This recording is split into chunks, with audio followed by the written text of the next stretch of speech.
যত ধর্মের মতের পথের মানুষ, তাদের সবার যে জীবন, তাদের সবার জীবন যাপনের যে পদ্ধতি, রীতি নীতি, খাবার দাবার, গান বাজনা, যা কিছু আছে, যা কিছু আমাদের জীবনের অংশ, সবকিছু আমাদের সংস্কৃতি।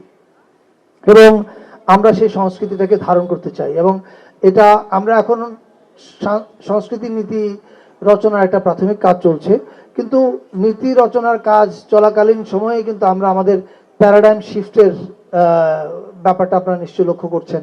এবারের ঈদে সারা দেশ জুড়েই শিল্পকলা একাডেমির আয়োজনে ঢাকায় হয়েছে এবং সিটি কর্পোরেশনের আয়োজন হয়েছে আগারগাঁ, যে আমাদের কি বলে বাণিজ্য মেলার আগে যে মাঠ ছিল সে মাঠ থেকে ঈদ মিছিল।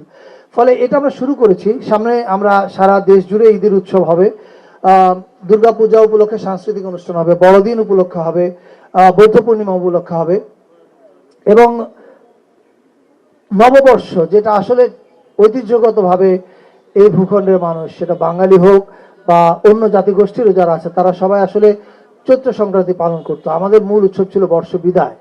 তো যাই হোক, আশির মাঝামাঝি থেকে বর্ষ বরণ বা ঢাকার মধ্যবিত্তরা বা বাংলাদেশের মধ্যবিত্তরা চালু করে। ফলে যেটা চালু হয়ে গেছে এটাও আমাদের সংস্কৃতির অংশ হয়ে গেছে, কারণ সংস্কৃতি তো আর এক জায়গায় আটকে থাকে না, এটা নতুন নতুন জিনিস যুক্ত হয়। ফলে যেটা যুক্ত হয়েছে আমরা সেটাও ওন করেছি, এবং ওন করে আপনারা দেখতে পাচ্ছেন যে চৈত্র সংক্রান্তি এবং নববর্ষ এই দুই উৎসব আমরা জাতীয়ভাবে পালন করছি।